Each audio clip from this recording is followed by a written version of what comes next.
Bienvenue sur le podcast de Maison et Domotique, le magazine dédié à la domotique et aux objets connectés.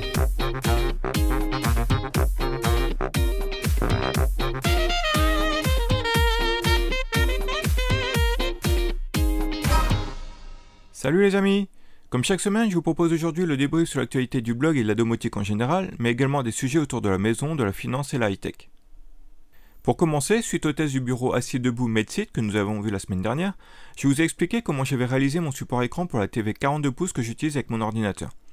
En effet, pour que le bureau assis debout soit vraiment utilisable, il fallait que l'écran suive le mouvement. Il est difficile de trouver un support adéquat pour un écran de cette taille, du coup je vous ai expliqué comment j'avais réalisé le mien en recyclant ce que j'avais déjà. Il ne faut pas acheter le matériel exprès, mais j'espère que ça pourra vous donner quelques idées. Le froid est de retour et beaucoup sont revenus au bois de chauffage, le mode de chauffage sans doute le plus économique à l'heure actuelle, face à la flambée des prix de l'électricité, du gaz et même des pellets. C'est de plus un mode de chauffage vraiment agréable que j'utilise moi-même en chauffage principal depuis une quinzaine d'années. Mais pour en profiter sereinement, il y a quelques petites choses à respecter. Le bois à utiliser, l'entretien, l'assurance, etc. On fait le tour de la question dans un article dédié. Pour ceux qui disposent d'un chauffage au fioul, ce peut être un moyen de chauffage encore avantageux par rapport à l'électrique ou au gaz, et ceci malgré l'augmentation du prix du pétrole. Il faut en revanche disposer d'un logement correctement isolé et commander son fioul au bon moment et au bon endroit pour réaliser des économies. On fait là aussi le point sur les choses à connaître. Enfin, un petit article qui présente ce qu'est un amplificateur 4G afin d'améliorer la couverture dans un endroit qui capte mal.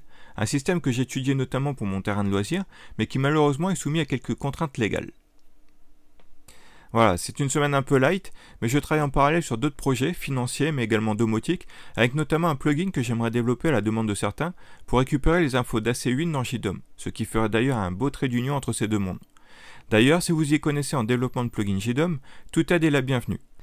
L'API à utiliser est très simple, on obtient les informations voulues en 2 requêtes HTTP et j'ai bien en tête le fonctionnement de l'ensemble.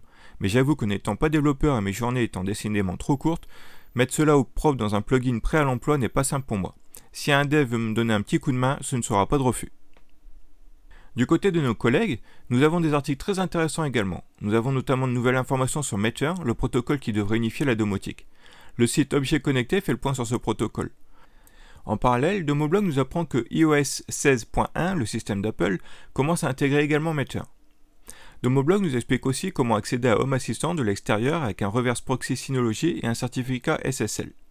Toujours pour Home Assistant, il nous apprend aussi à utiliser les prises Meros MSS 310 pour suivre sa consommation électrique.